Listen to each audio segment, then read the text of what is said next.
word.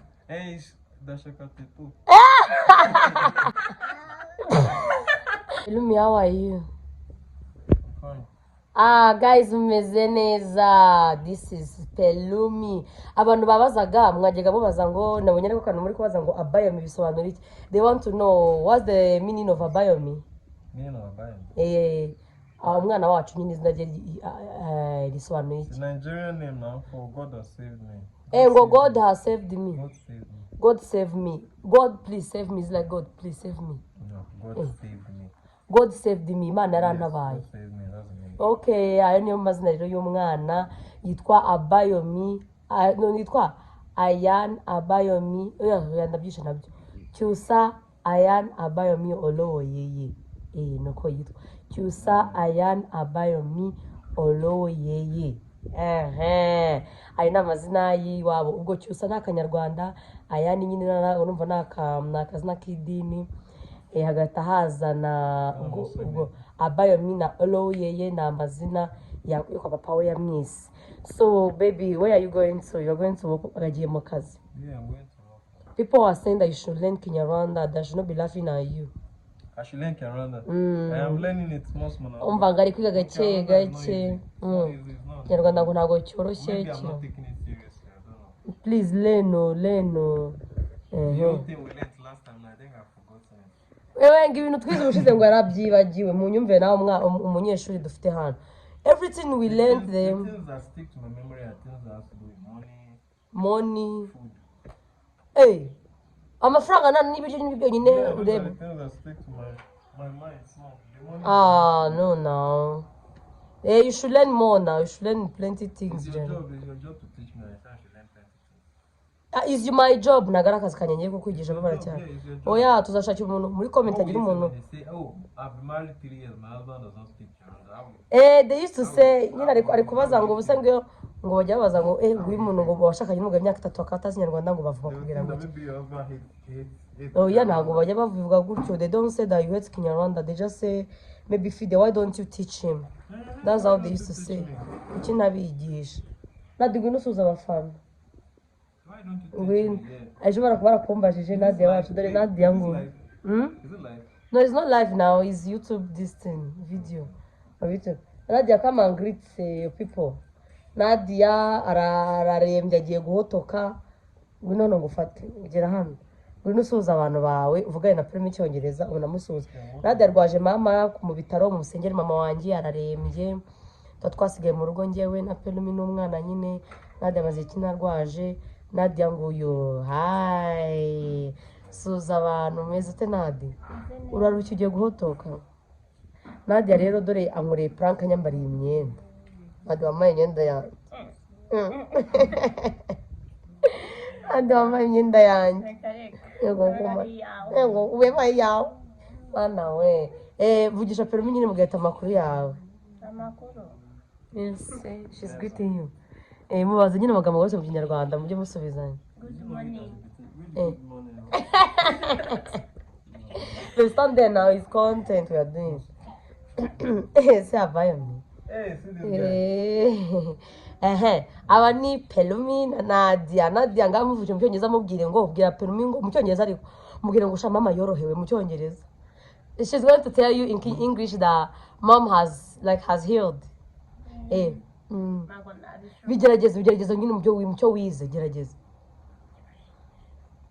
Mama is here. Mama is here what? Mama yakize mu Cyongereza basi mama yakize. Arakomeza yakize. Healed. My mama is healed. Mama has healed. Mama has healed. Mama is healed.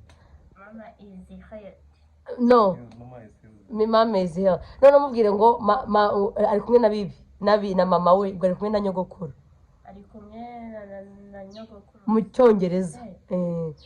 Nyogokuruza grandmother is in Rwanda Ikinyarwanda ni nyogokuru. Grandmother mu Kinyarwanda ni nyogokuru. Bibi. Oh yeah, Bibi is in there. Bibi is in Kiswahili. That's Kiswahili word. But it also means grandma. Grandma, yes. Bibi, nyogokuru, tate. No, bwira Pelumi ngo mama wa Fidia ari kumwe na mama mama wa Fidia ari kumwe na Bibi mu cyongereza grandmother ni Bibi. Yes, nagutwopeje se Mama, Mommy is grandmother. What are you telling us? I'm telling her to tell you that mom is with grandma in English. Mommy is grandmother. But English is not hard. It's not hard now. It's hard for someone that's not learning. Not been speaking it. No, mubaze ngo mwari mumeze muri no means. She's going to ask how you guys, how are you these days, like how are you doing all these days when I was not around. Where is the food ready?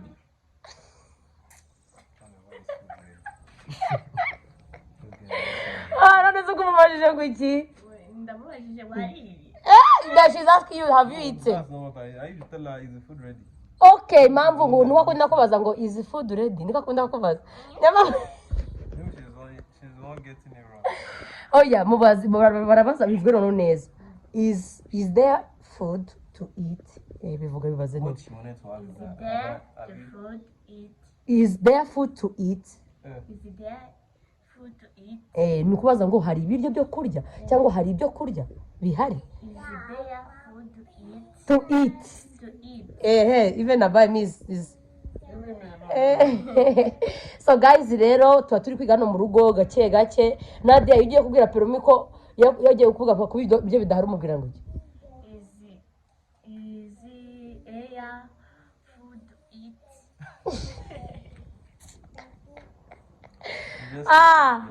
Mana we. Pelumi, ask in Kinyarwanda. Where is the food? Is there food to eat in Kinyarwanda? Nawe bibaze mu Kinyarwanda. Is there food to eat? Tashaka. Ibrijo. Ibiki?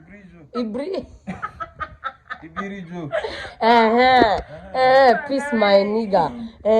Is there food to eat in English, in Kinyarwanda? Repeat it again. Tashaka ibrijo. Hari ibiryo bihari byo kurya. Hari ibrijo. Bihari byo kurya ariko is okay that one. Nyine byo vuze nibyo nibyanyabyo. So if you want to ask Abayomi is Abayomi has he eaten? Is Abayomi eaten like the has Abayomi eaten? Ushaka kubaza ngo Abayomi yariye? Pelumi no turi kubaza mu Kinyarwanda.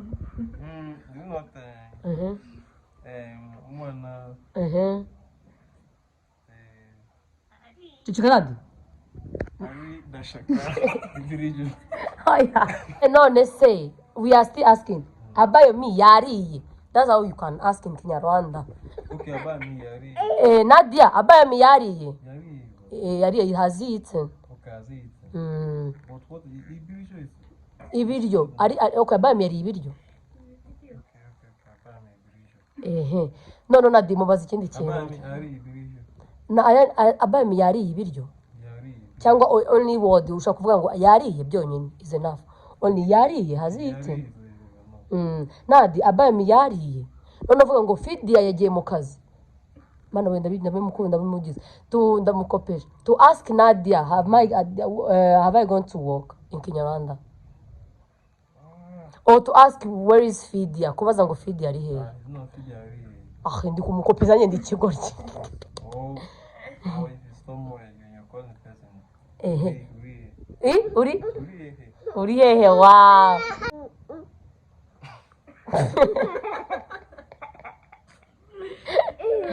Okay. Say in Kinyarwanda that you are going to work. Vuga mu Kinyarwanda ko ugiye mu kazi.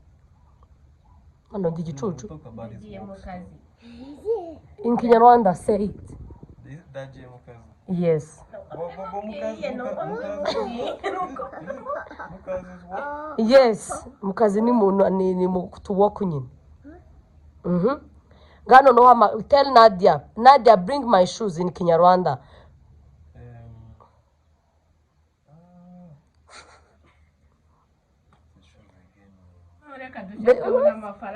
This is 500. Nadia will give you 500.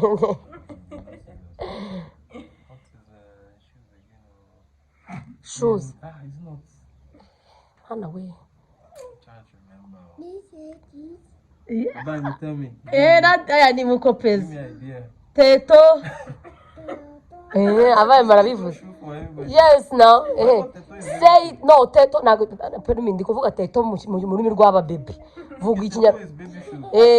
Adultery is No, everything is the same thing because abaye me saying teto. So we are copying. You are cheating. No.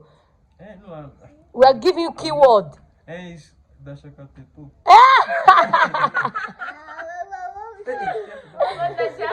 Nari kuguseka. Amacho kiragiguseka papa waje. Amafaranga arayejaka teto. No. Nadia nza. Tera Nadia nza. Okay. Nadia. Dashaka teto. Nadia ndashaka inkweto. Okay. You are put this guy there if you can. Okay, ndashaka Dashaka cyangwa Nadia nzanira inkweto. Nadia nabivuga. Nadia. Nzanira inkweto. Nadia mubwire ngo zirahari mu cyongereza. Nadia dashaka inkweto. Yes. Mubwire ngo ntago ndazihanagura. Mu cyongereza. What is guhanagura is here to food the food. Ako sabayo misi yabaye video. Ngo what is guhanagura inkweto. I'm telling her to repeat it in English at least. To copy, like tell her, like to say that. She can't copy if she doesn't know the words now. I know some Rwandan words. That's why I'm in my head small. Mana we. So guys, rero nakana mbambacishije ngira ngo mbereke ukuntu mu rugo tuba twimereye. Nadia wanyu nguyu, Pelumi, nanjye ndahari. I'm behind the camera.